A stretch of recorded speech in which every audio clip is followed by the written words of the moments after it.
In this video, I'll show you how to friend request on Roblox.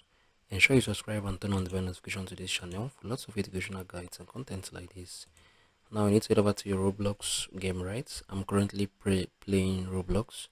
I'm going to show you how you can friend request on this Roblox, right?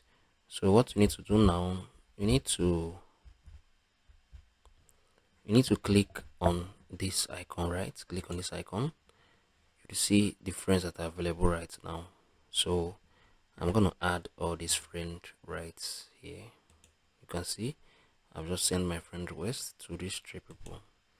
So this is basically how you can add friend or send friend request here on Roblox. If you found this video helpful, share your thoughts below in the comment section. I will see you guys in the very next one.